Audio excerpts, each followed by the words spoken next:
Miremos hacia ese Espíritu Santo, al cual un autor espiritual llamó el gran desconocido. El credo nos dice, el credo de Nicea, que el Espíritu Santo es Señor y dador de vida, que procede del Padre y del Hijo y que habló por los profetas. Es Señor el Espíritu Santo, porque Él es quien nos perdona los pecados, quien nos hace nacer de nuevo en el bautismo, y entonces nos reconquista del poderío, del señorío del demonio, para que Dios señoree en nuestras almas. Es dador de vida, porque es el que nos comunica la vida de la gracia, y así como el alma es la que da la vida al cuerpo, la gracia es la que da la vida al alma, una vida que es más que humana, una vida divina, una vida que nos hace partícipes de la naturaleza divina. Procede del Padre y del Hijo, en el misterio de la Trinidad. Desde toda la eternidad el Padre se conoce a sí mismo, y en ese conocimiento el Padre engendra al Verbo que es el Hijo, y el Padre y el Hijo al conocerse se aman, y de ese amor del Padre y del Hijo, de los dos, procede el Espíritu Santo como amor personal en la Santísima Trinidad, y que habló por los profetas, porque Él es el que fue inspirando a los profetas que anunciaban la venida del Mesías, y Él es el que ha ido inspirando y ha llevado de alguna manera la mano y la pluma de aquellos que han puesto por escrito las palabras que Dios les revelaba. Y es el mismo Espíritu que se hace presente en el bautismo de Cristo, que lo empuja al desierto para la oración, y es el Espíritu que Jesús promete a sus discípulos.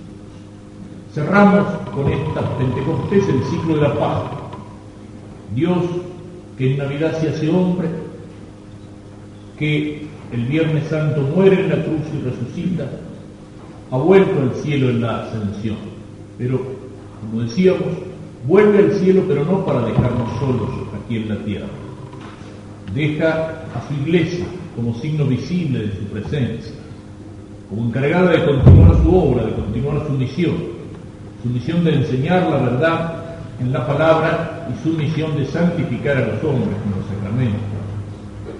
Quiere quedarse con nosotros y deja entonces esa maravilla, ese misterio de fe y misterio de amor que es la Eucaristía, donde Él se hace presente en el silencio. Quiere quedarse con nosotros, y entonces, para que podamos estar con Él y para que podamos nosotros y la Iglesia continuar su obra, envía al soplo invisible del Espíritu Santo a nuestras almas. En el Evangelio vimos cómo Jesús promete al Espíritu Santo, se pone en medio de ellos, sopla sobre ellos y les dice: recibid al Espíritu Santo. Es un soplo suave el de ese anuncio de Cristo. En Pentecostés será el soplo de un viento fuerte. Tenía un motivo, un sentido en ese momento. Nacía la Iglesia. Es el tiempo de Pascua. En el tiempo de Pascua llevamos los ornamentos blancos, que son color de fiesta, de alegría. Luego comienza el tiempo durante el año, que es el tiempo de la Iglesia. Los ornamentos son verdes, color de esperanza. Hoy, en el día de Pentecostés, los ornamentos litúrgicos son rojos. Es el color de la sangre de los mártires, pero es el color también del fuego del Espíritu. El Espíritu es fuego y es soplo. Cuando Cristo lo promete, es un soplo suave. Y en ese soplo comunica el Espíritu y comunica a los apóstoles el poder para perdonar los pecados. Y con ese soplo Cristo desea la paz. Le dice: la paz es con vosotros. La paz que nace del alma reconquistada por el Espíritu, del alma en la cual reina el Espíritu, iluminando la inteligencia y fortaleciendo la vida. En Pentecostés, nacimiento público de la Iglesia, el soplo va a ser como un viento fuerte. Tiembla la casa donde los apóstoles están reunidos en oración con María, la Madre de Jesús, pidiendo que el Señor envíe el Espíritu que ha prometido. Tiembla la casa. Se sienten todos los alrededores y vienen miles de judíos corriendo a ver qué es lo que pasa allí. Y baja sobre las cabezas de los apóstoles como fuego. Es el soplo de la palabra de Dios. Es el viento que purifica las almas y las conciencias. Es el viento que despeja la mentira y el error en las inteligencias. Es la luz que ilumina para que los apóstoles puedan conocer a fondo todas las enseñanzas de Jesús, penetrando de alguna manera en el misterio que todavía las sigue velando. Y es al mismo tiempo el fuego del amor, el fuego de la caridad, una llama roja intensa. Eso es la caridad. A veces en nuestro tiempo algunos piensan que la caridad es miel. No, la caridad es fuego que quema, es fuego que purifica, es fuego que ilumina, es fuego que da la vida, es fuego que entusiasma, es fuerte, es firme, es heroico, es el rojo del fuego y es el rojo de la sangre de los mártires, de fidelidad hasta el martirio. El Espíritu desciende sobre los apóstoles, lo veíamos en la primera lectura, y produce en ellos una transformación maravillosa. Estos hombres rudos, pescadores ignorantes, con buena voluntad, que habían seguido a Cristo, que habían escuchado las palabras del Señor y las habían grabado en su memoria y en su corazón, no terminaban, sin embargo, de entender. Y Cristo les ha dado una misión. Tienen que conquistar un mundo, tienen que enseñar a todas las naciones, predicando el Evangelio. Ellos se deben encontrar delante de esa misión como el que tiene ante sí una inmensa mole y tiene que trasladarla y no sabe cómo hacer. Deben sentir el peso, la carga de esa misión.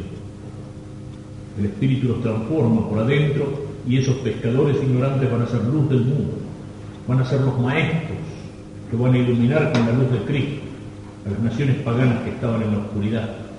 Van a conquistar el imperio, van a conquistar a Roma. Roma había conquistado Palestina, Jerusalén, pero Roma va a ser desde Palestina y desde Jerusalén, Roma va a ser conquistada por aquellos hombres, porque en sus palabras está la fuerza del Espíritu, porque en sus inteligencias, ya no más rudas, está la inteligencia de las cosas de Dios, está el entendimiento de las cosas de Dios, y con esa luz son capaces, con el don de ciencia, de iluminar también las cosas humanas. El Espíritu los transforma, haciéndolos entender las cosas de Dios, penetrar en el misterio. Ese es el trabajo que el Espíritu tiene que hacer en nosotros también, hacer que nuestra fe sea firme. Para eso lo recibimos en la confirmación, para que nos afirme, para que nos haga firmes, para que nos fortalezca, firmes en la fe. Es decir, no podemos entender muchas veces las cosas de Dios que traspasan las fuerzas de nuestra pobre inteligencia humana, pero allí está el Espíritu para iluminar. Y por eso tenemos que pedirle al Espíritu Santo luz interior, ojos para ver las cosas no con criterios humanos, sino con los ojos de Dios, ojos capaces de penetrar en el misterio con la luz divina. Eso es lo que le tenemos que pedir al Espíritu Santo. Cuando en medio de tanta confusión, de tanto error, de tanta mentira, nos vemos tentados, cuando pueden aparecer dudas en nuestra inteligencia, cuando a lo mejor nuestra fe vacila, cuando sentimos el cansancio, pedir al Espíritu Santo que nos ilumine con su luz, que haga nuestra fe clara, que haga nuestra fe firme, que nos ayude a entender, a mirar a Dios con los ojos de Dios, a mirarnos a nosotros mismos con los ojos con los cuales Dios nos mira, y a mirar el mundo iluminado por esa luz divina, por esa luz de la palabra divina, que Él ha inspirado a los profetas. Esa es la acción que Él tiene que desarrollar en nuestra vida, está con nosotros por el bautismo, por la gracia. Nuestros cuerpos, dice San Pablo, son templos del Espíritu Santo, y Él está presente. Pero muchas veces, en el momento de la duda, de la oscuridad, de la tentación, no nos acordamos de que Él está presente. Y Él está allí como tendiéndonos la mano para ofrecer la ayuda y nosotros no tomamos esa mano que se tiende para ayudar. En la oración, como los apóstoles, con María, la Madre de Jesús, del Espíritu Santo. Y el Espíritu Santo es fuego, chicos. Y el fuego es la caridad, es esa caridad ardiente. Esos apóstoles que eran cobardes, esos apóstoles que habían negado a Cristo, a Pedro, o que por lo menos se habían escapado, se habían escondido. Esos apóstoles que incluso después de la resurrección están allí encerrados por miedo, por temor, de pronto se sienten llenos de coraje, de fuego, de valor. Es el Pedro que abre las ventanas y le empieza a hablar a toda esa multitud de judíos. Es el mismo Pedro que unos poco tiempo antes se había achicado, se había arrugado todo delante de una mujercita que lo señalaba y le decía: vos también andabas con Jesús. Y ese mismo Pedro ahora se enfrenta, no con esa sirvienta del palacio de Caifás, sino con una multitud de varios miles de judíos. Y entonces Pedro empieza a anunciar el Evangelio con valor, con coraje. Ese Jesús al que ustedes crucificaron, Dios lo ha resucitado y ustedes tienen que hacer penitencia y convertirse. Es el Espíritu que lo ha transformado por adentro. Le ha dado el coraje, el valor que le va a dar a todos los otros apóstoles, que ya no van a negar más a Cristo, ni a traicionarlo, ni a esconderse, que van a dar su vida por Cristo, que van a entregar su vida por Cristo. Es una fuerza más que humana la que cambia así a estos hombres, y es una fuerza más que humana, la fuerza de ese Espíritu de Dios, de ese Espíritu Santo, presente en nosotros la que tiene que transformarnos. Porque nosotros también muchas veces somos como cristianos flojos, tibios, remisos, cobardes, pecadores, y sin embargo allí está el fuego del Espíritu Santo en nosotros. Está el Espíritu Santo que nos ofrece ese fuego divino de la caridad, el amor, esa firmeza en la fe. No solo nos ilumina para que nuestra fe penetre en profundidad en el misterio, sino que nos da fuerza para que esa fe la podamos aplicar a nuestra vida, para que esa fe la podamos vivir, para que esa fe impregne todos los momentos de nuestra vida. Con coraje que si es necesario tiene que llegar hasta la sangre, hasta el martirio, pero que ciertamente tiene que ser el coraje para cumplir con lo que el Señor nos pide en la vida de cada día, en esa especie de martirio cotidiano por el cual día a día, minuto a minuto tenemos que irle entregando al Señor nuestra vida, y que a veces es mucho más difícil que morir de una sola vez. Morir a nosotros mismos, morir al mundo, morir al pecado en cada día. Para eso recibimos al Espíritu Santo. Recordémoslo, que esté presente en nuestra fe, en nuestra devoción. Cuando sentimos el temor, cuando sentimos el cansancio, cuando nos vemos tentados, cuando nos parece que vamos a aflojar, pedirle al Espíritu Santo ese fuego, esa caridad ardiente que nos impregne, que conforme todas nuestras vidas. Y pidámoslo así, como los apóstoles que se preparaban para Pentecostés, todos reunidos en oración con María, la Madre de Jesús, María en el centro, María a la cual la Iglesia le llama esposa del Espíritu Santo, porque sobre ella descendió misteriosamente el Espíritu Santo para que el fruto que iba a concebir en su seno no fuera un fruto humano, sino el Hijo de Dios, el Verbo hecho carne. Este es el significado de esta fiesta. Es el tiempo de la Iglesia que comienza, el tiempo de la esperanza en la segunda venida. Y en esa Iglesia el Espíritu Santo está presente como algo que al vivificar en la gracia a cada uno de los cristianos, vivifica también, da vida a toda la Iglesia. Continúa iluminándola, inspirándola, fortaleciéndola y continuará así por deseo de Cristo hasta el último día. Y hoy es día de elecciones. En todos estos últimos tiempos creo que como 16 millones de veces me han preguntado: Padre, ¿y por quién hay que votar? Yo no señalo a ninguno con el dedo. Digo: mire, usted tiene una conciencia cristiana y es esa conciencia cristiana la que tiene que guiar, con criterios cristianos, que tienen que iluminar también la vida de la sociedad.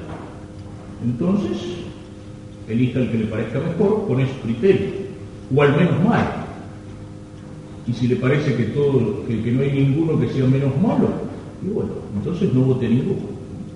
A pesar de algún obispo despistado, también el votar en blanco es una forma de expresarse.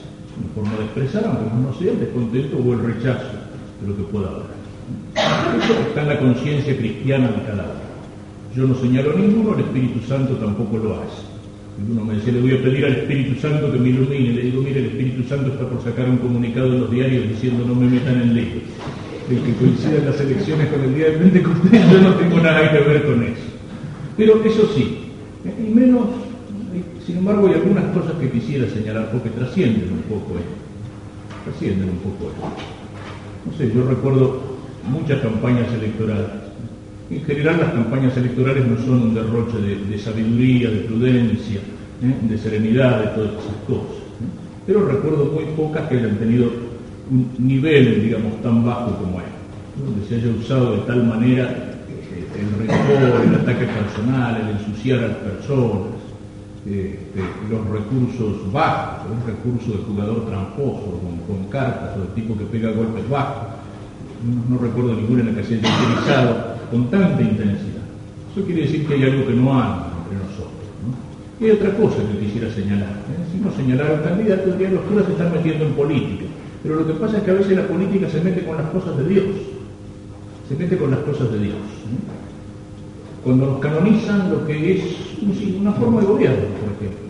La democracia es una forma de gobierno. Una forma de gobierno entre otras formas posibles. Algunos piensan que está mejor, otros no. La Iglesia dice en el Concilio Vaticano II, en la Gaudium et Spes, la Iglesia no se identifica con ningún sistema político. No se identifica con ningún sistema político, pero es un sistema político, es un medio. Un sistema político es una forma que, si se adapta a un pueblo, a la idiosincrasia de un pueblo, puede servir para lograr el bien común. Pero lo que importa es el bien común de este pueblo y de esta patria, y el sistema político es solo un instrumento que vale en tanto cuanto sirve para eso. Si se pone el sistema político por encima de todo, digamos, por ejemplo, la democracia, no al servicio de la patria, sino por encima de la patria, se la está transformando en una especie de religión. Y eso es lo que están haciendo algunos. Nos quieren borrar la religión cristiana de las almas, pero en vez de esa religión nos quieren poner a la democracia como si fuera una religión. Y no exagero, recibimos hace muchos días, como la recibimos todos los sacerdotes, llegó a todas las parroquias, seminarios, donde deben haber mandado a todos los sacerdotes del país, la carta de un candidato, de cuyo nombre no quiero acordarme, ni aquí, ni tampoco en el cuarto oscuro, que nos pedía a todos los sacerdotes, nos pedía oraciones en el fondo, ¿para qué? Para que ganara él. Pero decía el espíritu de Pentecostés, y espíritu lo ponía con minúsculas, ya no se debe haber enterado que es la segunda persona de la Santísima Trinidad, que es el Espíritu Santo. Hablaba del espíritu de Pentecostés como uno puede hablar del espíritu deportivo o del espíritu de la Cuaresma, para que el espíritu de Pentecostés, que es justo el que coincide con las elecciones, o sea, Pentecostés coincide con las elecciones, no las elecciones con Pentecostés, son más importantes las elecciones que Pentecostés. Leí el otro día en el diario la carta de un general retirado, expresidente de la República, que se llama Declaración de Fe. ¿Declaración de fe en qué? ¿En Dios? No, en la democracia. Y en la carta viene a decir, con una serie de vueltas, fuera de la democracia no hay salvación. Como antes decíamos, creo en la Iglesia de Cristo, sin la cual no hay salvación.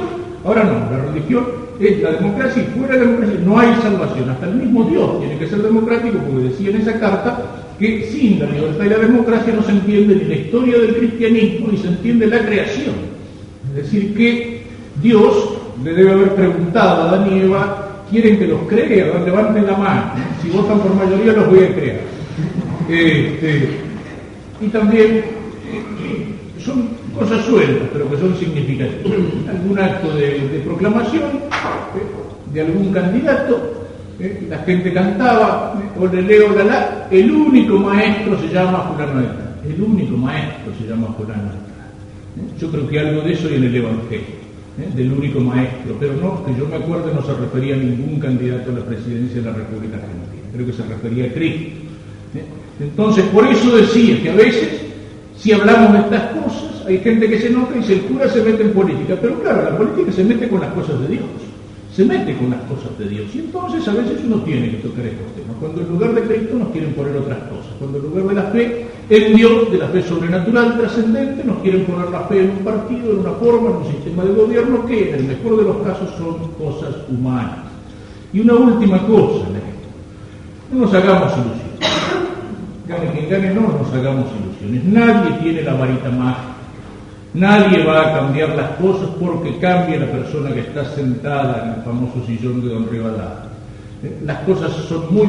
Aquí, digamos, la situación que vivimos nos muestra que hay heridas muy profundas y eso no se cambia con discursos, no se cambia con leyes, no se cambia con medidas políticas.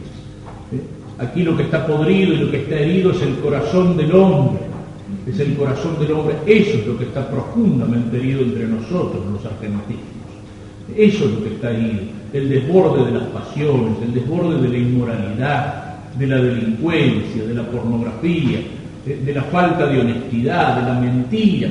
Eso no lo cambia un cambio de partido, un cambio de gobierno o lo que sea. La única solución de eso es que los argentinos nos acordemos de que somos cristianos. Cuando pisoteamos la ley de Dios y los mandamientos de Dios, cuando cada uno quiere pasarla lo mejor posible, ¿qué es lo que pasa? Nos parece que olvidándonos de Dios y despreciando los mandamientos de Dios y haciendo lo que se nos da la gana, vamos a vivir un paraíso en la tierra. No, lo que vivimos es un infierno, porque como todos piensan lo mismo, cada uno trata de reventar al vecino para pasarla mejor. Y eso es lo que estamos viviendo. ¿Y qué puede pasar en un país, en una nación, cuando en lugar de pensar en el bien común y en lugar de caminar por el camino derecho que nos señalan los mandamientos de Dios y que sirve también para el bien común de la nación y de la patria, cada uno piensa con egoísmo en sus intereses particulares, y una nación deja de ser un pueblo y una comunidad para transformarse en algo así, como decía el paisano, más difícil que arriar una tropilla de sapos. Y eso es lo que somos ahora los argentinos, como una tropilla de sapos, cada uno disparando para un lado y para otro, y este es un país que se disgrega, es una patria que se nos muere. ¿Y cuál es la solución de eso? Que nos acordemos de que somos cristianos. La ley que tiene que solucionar todo ya está dictada. No hace falta que la dicte ningún presidente, ningún candidato, son los mandamientos de Dios, es la ley del Evangelio. Ahí está la raíz más profunda. Es muy fácil sentarse en la mesa de un café o en una mesa redonda de la televisión y arreglar el mundo y sus alrededores con la lengua. Pero lo que tenemos que empezar a arreglar es ese pequeño pedacito de mundo que tiene cada uno adentro de sí. Si empezamos a vivir como Dios manda y como nos manda el Evangelio, si empezamos a vivir amando a Dios por sobre todas las cosas, entonces vamos a amar también al prójimo, y si amamos al prójimo lo vamos a hacer respetar y las cosas pueden ir cambiando. Si no amamos a Dios por sobre todas las cosas, si no reconocemos a Dios como Padre, ¿cómo nos podemos reconocer como hermanos acá en la tierra? Eso es lo que falla, eso es lo que no anda. Aquí en Argentina hace falta como programa político aquello que decía el Santo Papa Pío XII, que se lo ponía como una meta a la acción católica. Es todo un mundo el que hay que rehacer desde los cimientos. Rehacer desde los cimientos, porque está deshecho, hay que rehacerlo desde los cimientos, desde las ruinas, desde estas ruinas de la Argentina que hoy vivimos. Hay que transformarlo, decía Pío XII, hay que transformarlo de salvaje en humano. Es decir, vivimos un mundo donde, porque se han liberado los instintos del hombre y hacia el pecado, es un mundo salvaje. Un mundo salvaje. Y hay que transformarlo de salvaje en humano. Es decir, de acuerdo al orden natural que Dios quiso cuando creó al hombre, con inteligencia y con libertad, y lo creó para vivir en sociedad.